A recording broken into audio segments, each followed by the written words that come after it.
अच्छी तरह समझ लें कि पाकिस्तान इस्लाम के और कलमे की बुनियाद पर बनाया गया। हमारे यहाँ लोग कहते हैं जी फलाना बंदा मजहब का कार्ड इस्तेमाल कर रहा है। सुन लो, कायदे आज़म मोहम्मद अली जिन्ना ने पाकिस्तान बनाने के लिए मजहब का कार्ड इस्तेमाल किया। अभी आपने नारा लगाया ना, पाकिस्तान का मतलब क्या?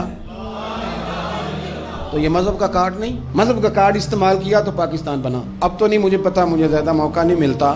जब सिर्फ हम पाकिस्तान टेलीविजन ही देखते थे ना, PTV, तो जब 14 अगस्त करीब आता था तो कायदे आज़म के छोटे छोटे कॉल टीवी पे आते थे और वही किताबों में भी दर्ज हैं। बिल्कुल पाकिस्तान टेलीविजन में नशर करता था। पेशावर यूनिवर्सिटी में पाकिस्तान बनने से चंद साल पहले, 2-3 साल पहले कायदे आज़म का खिताब हुआ। नौजवानों ने पूछा, पहला सवाल, बस 2 सवाल 2 जवाब सुन लें। जितने मुसन्निफीन आए कायदे आज़म पे लिखने वाले, ये सब ने लिखा है। तालिब इल्मों ने पूछा मोहम्मद अली जिन्ना से कि सर आप ये बतलाइए पाकिस्तान कब बनेगा? तो कायदे आज़म कहने लगे ये तो उस दिन बन गया था जिस दिन पहला हिंदू कलमा पढ़ के मुसलमान हुआ था। तो बना हुआ है, अब तो सिर्फ हमने हदबंदी करनी है। पाकिस्तान तो बना हुआ है, जिस दिन पहले बंदे ने कलमा पढ़ा था बन गया था। उसने फौरन दूसरा सवाल किया, उसने कहा ये बतलाइए दस्तूर, मंशूर, आइन, पॉलिसी, फॉरेन पॉलिसी, खारजा पॉलिसी, दाखिला पॉलिसी, ये कौन सी पाकिस्तान में आप नाफिज करेंगे? तो कायदे आज़म कहने लगे ये आपने अजीब बच्चों वाला सवाल पूछा है, दस्तूर, मंशूर, पॉलिसी, खारजा, दाखिला, इसका क्या मतलब हुआ?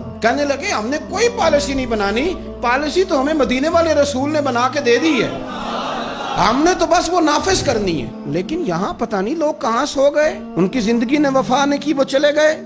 यहाँ आज ब्यूरोक्रेट को खतरा है कि दीन नाफिज ना हो जाए, ताजर को खतरा है कि दीन नाफिज ना हो जाए, इतनी दौलतों का हिसाब देना पड़ेगा।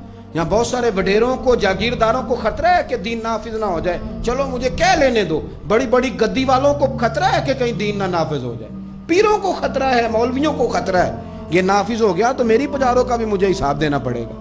इंशराह सदर ही नहीं, हम मुखलिस ही नहीं इस काज के साथ। मैं बड़ी खुले दिल के साथ बात करता हूँ कि अगर ये सारे गद्दियों वाले भी जो बहुत सारे असेंबलियों में बैठे होते हैं और अपने अपने लीडरों की तारीफें कर रहे होते हैं, तुम बुजुर्गों की औलाद हो, तुमने बुजुर्गों के नाम पर वोट लिए, इज्जतें पाई और आके सियासी लोगों की तारीफ करते हो, इससे आधी तारीफें भी तुम मदीने वाले रसूल की करते तो तुम्हारी दुनिया भी बन जाती और आखिरत भी बन जाती। तुमने पैदाइश कहाँ की, खाया किसका और तुमने निभाया किसके साथ, इस कदर देरोंगी।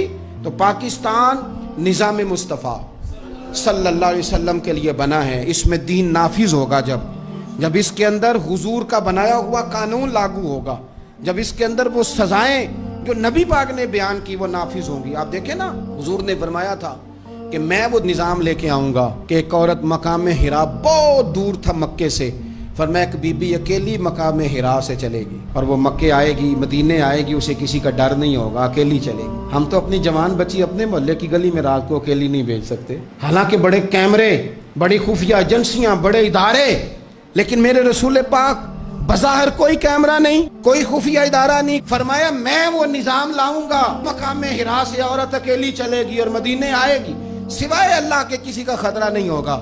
जनाब अबू हुरैरा कहते मैंने सुन लिया था, मैं मुंतजिर था कि वो वक्त आए। फिर जनाब उमर का ज़माना, एक बीबी आई, वो ऊँट पे बैठी है और अपनी गोद में उसने गठड़ी कपड़ों की रखी है। फरमाते हैं जब मस्जिद नबी के बाहर उसने ऊँट बिठाया, मैं नहीं कोई और बात कर रहा था, पूछा कहाँ से आई हो? कहने लगी मकाम हिरा से। अकेली आई हो कि कोई साथ था? कहने लगी अकेली थी। का किसी ने कुछ कहा तो नहीं? कहने लगी कुर्बान जाऊं मदीने वाले नबी के निजाम पर। किसी ने आंख उठा के नहीं देखा, रोटी तो पूछते रहे, पानी तो पूछते रहे, सोने को जगह तो देते रहे, पर सारे मेरे इज्जत की, नामूस के मुहाफिज रहे। हजरत अबू हुरैरा कहते हैं बीबी उस बंदे से बातें कर रही थी, मेरी आंखें छम छम आंसू बहा रही थी और मेरे जुबान से बार बार निकल रहा था अल्लाहुम्मा सल्ले अला मुहम्मदिन व अला आले मुहम्मद सल्लल्लाहु अलैहि। और साहिबो याद रखो, अभी तक बरादरी का सिस्टम है, अभी तक ऊंच नीच है, अभी तक लोग कहते हैं ये फलानी बरादरी तो ये फलानी बरादरी। मेरे रसूल पाक सल्लल्लाहु अलैहि वसल्लम ने वो निज़ाम दिया कि जिसमें हजरत उस्मान गनी को उनके भाइयों ने, कज़नों ने मीटिंग पे बुलाया और बुला कर तुझे कल भी बुलाया था, तू आया ही नहीं, अच्छा तू हमारा भाई है। तो उस्मान गनी कहने लगे तुमने बाप दादा के नाम पे बुलाया था तो मैं आ गया था, वरना भाई भाई वाली बात कोई नहीं।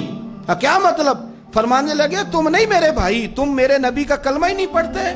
मेरा भाई तो वो बिलाल है जो हबश का रहने वाला है। وہ میرا بھائی ہے اس لیے کہ وہ میرے رسول کا کلمہ پڑھتا ہے. یہ ایک برتن میں کھانا کھایا کرتے تھے ابو ذر غفاری اور بلال حبشی.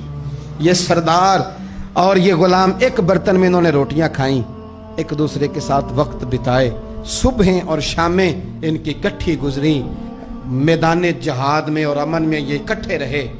مصطفیٰ کے وصال پر یہ ایک دوسرے کے گلے لگ کے روئے. عشق رسول ان کا سانجا, محبت ان کی سانجی. یہ والا ماحول پاکستان میں دینے کے لیے پاکستان بنایا گیا تھا.